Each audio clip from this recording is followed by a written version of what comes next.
హైదరాబాద్ నెక్నంపూర్లో అక్రమ కట్టడాలపై అధికారులు ఫోకస్ పెట్టారు. ఇబ్రహీం చెరువు బఫర్ జోన్లో నిర్మిస్తోన్న కట్టడాలను కూల్చివేస్తున్నారు. లేక్ వ్యూ విలాస్ పేరుతో జరుగుతోన్న నిర్మాణాలను రెవెన్యూ అధికారులు తొలగిస్తూ ఉన్నారు. చెరువు స్థలాన్ని ఆక్రమించి ఎకరం విస్తీర్ణంలో విల్లాలను కడుతున్నట్లు రెవెన్యూ శాఖ గుర్తించింది.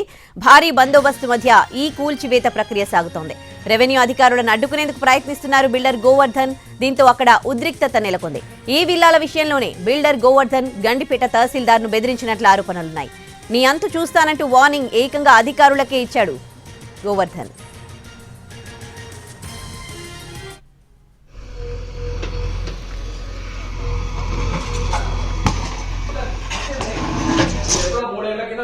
నీ పేరు కూడా గుర్తులేదు ఫేస్ గుర్తుంది తప్ప నీ పేరు కూడా తెలియదు. నేను కూడా లెటర్ ఇస్తా, కంప్లైంట్ ఇస్తా, వచ్చి రండి డిమాండ్ చేయండి. చేస్తాం.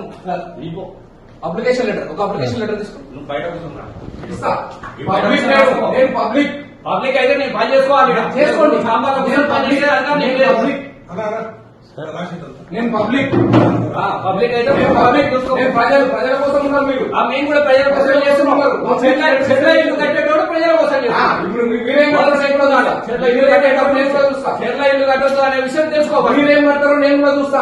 మీరు ఎన్నింటిని కంప్లైంట్ ఎన్ని కొడతారో నేను కూడా చూస్తా. నాకు కూడా తెలుసు. మీరు ఎన్ని కొడతారు. ఇప్పుడు భాష మాట్లాడదు కదా, ఓటుతో నేను మాట్లాడుతున్నా చూస్తున్నా. నేను కూడా పరిచయం నేను ఎప్పుడో 3 ఏళ్ల కింద చూసాం. నీ పేరు కూడా గుర్తులేదు. పరిచయం లేదా ఫేస్ గుర్తుంది తప్ప నీ పేరు కూడా తెలియదు. నేను కూడా లెటర్ ఇస్తా, కంప్లైంట్ ఇస్తా.